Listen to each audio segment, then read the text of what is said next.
Random42, and today I'm reviewing Doctor Who Season 11, Episode 5, The Tsuranga Conundrum. So, if you guys are brand new to the channel, I will give you a no-spoiler review and impressions section of the video in the very front, and then we'll get into spoilers after, and I'll give you guys a, hey, here's where the spoilers start, and we'll have some screenshots in the spoiler section.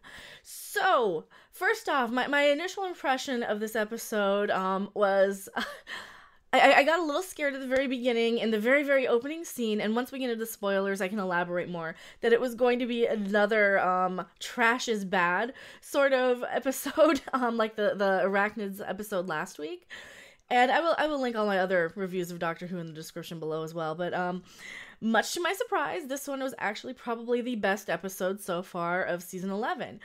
Now, without giving any spoilers away, there are certain things that definitely get me into science fiction or any sort of story. If you have a certain element, which I will definitely get into in the spoiler section, but you probably already saw it in the thumbnail, that sort of thing will be the once we get into spoilers, that's always gonna kind of give something an extra push or an extra shove for me liking something. So yeah, this episode's basically a straightforward science fiction, you know, we're in this sort of, for mild spoiler, we are in this space situation with sciencey, futury stuff happening, and we need to use spacey, sciencey, futury stuff to solve the problem. It left the preachiness at the door. We didn't get any of the preachy, you know, men are bad stuff. We didn't get any preachy corporate stuff. At least nothing that I was aware of. If there were any subtle messages in there, I mean, there's one kind of odd side character in the series that might be sort of technically considered a little gender swappy almost. You know, I didn't see that as a problem. I didn't see any of the characters as a problem. We have the Doctor, we have a lot of new side characters that are in this episode. And they all made sense for the plot of the story. You know, it does, like, race, gender, whatever, doesn't matter. Because we're in the future. And yeah, this is one of those things. I hate having this in the back of my mind every time I go and watch an episode of Doctor Who. Is it going to be preachy? Is it going to be, you know, the BBC ruling of, we need this many ethnic or this many diverse, we need representation, all this nonsense. And no, this one was just a straight up cute science fiction-y, you know, we have a problem, we might die, here we have to find the solution before the end of the episode sort of thing. I'm gonna give this one an 8 out of 10. I really, really liked it. It was fun. It could have been, it was a little predictable. I'll give it that. It was a little bit predictable. And but other than that, yeah, it flowed really well. You know, maybe we'll even bump it up, 8.5. We'll go 8.5 out of 10. This is the best one so far. I really liked it. I was engaged. I wasn't taking time to, like, stop and take notes. I found myself, when I watch these to review, I will kind of take notes as I go. And if I'm really not enjoying it, I can just take thousands and thousands of notes and pause it every 5 seconds or every 2 minutes. This one I was noticing, 15 minutes have gone by and I'm actually absorbed in the story. Let me go back and see what screenshots I need to take for the episode here, and let me see what I need to take notes on for you guys. So yeah, this one was actually really good. If you start out the series and just skip like the previous ones, maybe check out the Rosa Parks episode. But yeah, this one really got me. It was, like I said, it probably would have been a higher score had it not been so predictable. And I think a lot of it has been done before, but you know what? I'm kind of to the age where I'm going to have seen a lot of these stories. So yeah, I recommend this one. This one was a fun episode. I enjoyed it a lot. Now, let's get into some of the spoiler stuff on this episode here. Let me pull that up. It's going to be, and boop. So, we have our opening scene, and this is what I was saying here about, I was kind of a little nervous that we were going to get some of the preachy, trash is bad sort of stuff like we had in the spidery episode. Now, we start off today's episode in a junk galaxy picking through trash. I don't remember what they're there for. And, you know, I'm not gonna lie, my first impression was, oh god, not this again, you know, with the whole trash is bad message from the last episode. But no, it's fine. There was nothing really it was just there to kind of set up the plot for where they need to go with the rest of the episode. It wasn't preachy. It was there, it was necessity. It was a necessity for the plot. So yes, thank you for doing that. And of course, Graham finds a mine. He finds a sonic mine that detonates, of course.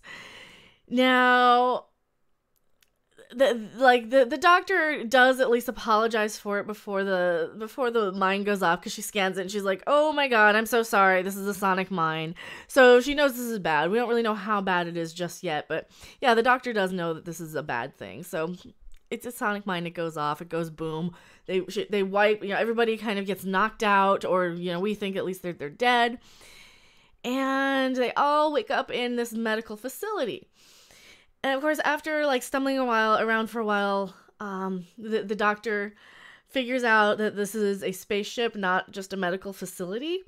So that this guy here in the screenshot, this is I guess he's like a nurse. He's in charge of all the patients there. So you have him, and then you have a female sort of other nurse, assistant sort of nurse. And there's only two caregiver sort of nurse people on the whole ship. So you got this guy and then another woman. So yeah, she's the much newer person on the ship apparently. Now. It's kind of cool because they do say, okay, we want to scan you so we don't kill you. So that's what he's using. He's using a scanner. We need all your medical records so we don't kill you. And I guess they're supposed to have something implanted in them or some sort of medical records on them for the time that this is taking place.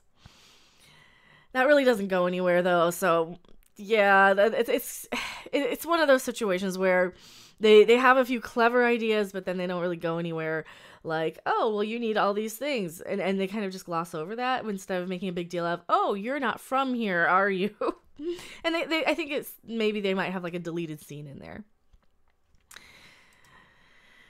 So yeah, after stumbling around and we find a whole bunch of side characters, I'm actually going to cut a lot of the side stuff out of this review so you guys won't get full 100% spoilers. You'll get a lot of the main spoilers, but there's still some stuff if you do watch the episode after you watch my review. There's still a lot of stuff that's going on in this episode. There's basically 2 more plots. I'm just giving you kind of the A plot. But yeah, so we find the doctor with her stethoscope there. She's listening to the ship, and yeah, there's something in the ship that shouldn't be there running loose.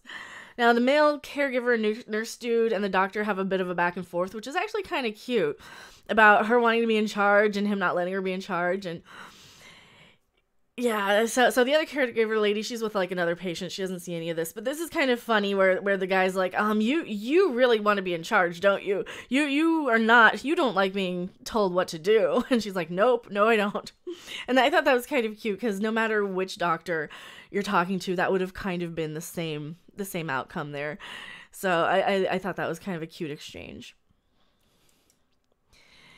Of course, they're going around looking through all these things, looking to find what the thing is. The male caregiver guy, he ends up basically in an escape pod, and the thing that's running around loose on the ship, he tricks the main caregiver nurse guy, and this guy also indicates he knows maybe more than he should. He knows more than he's letting on, because he calls over to the nurse lady, and he's like, oh, he tricked me. So yeah, he says that to the female nurse lady right before this happens. He basically gets jettisoned into space. I don't know how well you can see that, but right here there's the little escape pod that gets jettisoned out into space here. And he blows up and he goes boom and he's dead. So yeah. Yeah, that's not good. And of course now the doctor's meanwhile she's going back around trying to find everything, and she's, telling basically the other lady, hey, yeah, there's something on the ship and it got your friend. But of course the doctor goes in and she stumbles on and finds what's actually causing the problem here. And it's this little guy. He's chewing wires and being a bad little kitty cat, making a mess on the ship. Yeah. And of course, oh my god, he's freaking adorable. This is why I give the episode such a high rating, because this little thing is freaking adorable. He's, oh my god, he's so cute. He's a little thing. I mean, there's a few scaling issues. Sometimes they make him this big, and sometimes he's this big. And, there's some back and forth scaling with his render. And of course he's a CG monster, but my god, that little face, it's so sweet. But he's just adorable. And of course, he's a little dangerous too. He does growl like pretty loud, but you know, he's mostly adorable. I really love him. I really love this thing. I mean, seriously, he's so freaking cute. He can eat pretty much anything in cartoon style in like one big gulp. And he even tries to eat the doctor's sonic screwdriver thing. And he eats it and then he spits it out. So it's kind of cute. It's really adorable. And of course, when she gets it back, she's like, "Oh, it doesn't work anymore." I think it's just kind of, it's very sweet that he even eats it and spits it out. He hasn't spit anything else out until that, but it's adorable. And so basically, they go back, and this other character here, this is the lady nurse person on the ship. So they go back and they search the computer database, and he's called a Pting, and he's adorable. Look at this, it's so cute. So they learn they can't keep any in captivity according to this database thing that they're searching because they eat through absolutely everything. And you should never touch them or make eye contact with them or look at them or even think about them because they'll kill you a lot, right? Also, they're adorable and totally Nibbler from Futurama level cute, and they just can eat anything. I love them. It's so cute. I'm going to say that through the whole episode. Oh my god, this is the cutest thing ever. But yeah, so while they're doing their little, what are we going to do, how do we fix this thing, we find out, oh, this is bad. The Pting Kitty thing will either destroy the ship, or the people at the ship's destination where they're headed to will destroy the ship if they confirm they have the Pting on board. So you're damned if you do and you're damned if you don't, I guess. I still think he's absolutely adorable, but yeah. Oh my god, did I mention how adorable he is? Just look at this little butt sticking out going through the tube. Oh my god, that's so cute. They do anything to make this little thing cute. Just wiggles his way. He pulls like the tube off, wiggles his way down there. He's a bad kitty, but he's adorable. Oh my god. I want one. I want a plushie of that. But yeah, so our heroes have to figure out how to stay alive and keep the Pting thing from destroying the antimatter drive. So we get to see like the antimatter drive. It's actually kind of cool. And the doctor's excited because the sonic screwdriver also, she's scanning it, and it's self-rebooting apparently for plot convenience. Yeah, because it can do that. You know, the Pting can just drain the power and it recharges from something. I don't know. Rebooting won't recharge your battery, I'm pretty sure, but whatever. So she figures out the Pting just wants the energy, and that's why he spit out the sonic screwdriver after he drained the battery.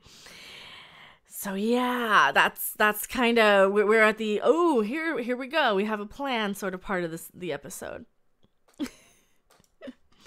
Of course, the doctor finds a way to use the ship's self-destruct thing, because the ship has a self-destruct button if anything happens and they have to like destroy the ship. So of course they can remote in.